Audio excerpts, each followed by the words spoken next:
Our chief intelligence correspondent, Catherine Herridge, is joining us now. Catherine, nobody knows this story better than you do. Tease apart some of the details for us. What stands out to you?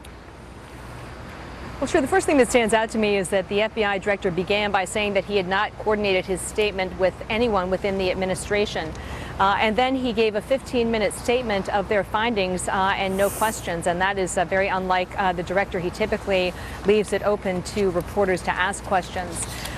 He said that they found 58 email chains which contained classified information at the time that they hit that server. Some of them were sent by Mrs. Clinton, and he also indicated that there were emails that were recovered that did contain these classified markings, though Mrs. Clinton has publicly said nothing was marked classified at the time. The director went on to say that someone in her position and the others around her should have recognized the sensitivity of the information that they were handling, and that would go into this bucket of 793F, which is gross negligence, where you don't have to show intent. He then went on to say that based on their investigation, I think Morgan Wright just addressed this, that they have to assume that this information was accessed by third parties, even hostile nations, because the server was not set up with the kind of security you would even find in a government system.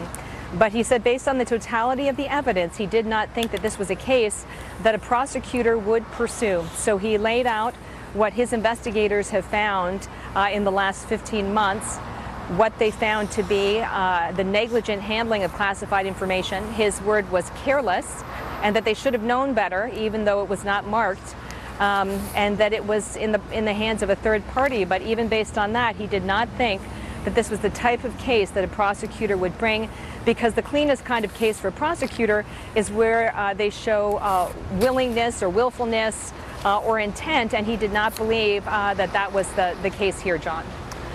One of his quotes, there is evidence they, meaning she and her State Department, were extremely careless in their handling of classified information. Mm-hmm. Catherine Herridge, I'm sure. And what I would if I could just one last point, if I could. Yes. If you look at 18 U.S.C. 793 subsection F, there is gross negligence is gross negligence. There's no requirement for intent or willfulness in that action.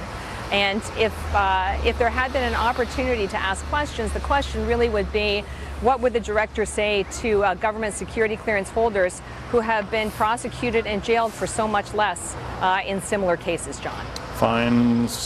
Fined under this title or imprisoned not more than 10 years or both, the statute goes on to say. Mm-hmm. Catherine Herridge. Catherine, I'm sure you have a lot of work to do. Thanks very much for sharing some time with us today. You're welcome. So there you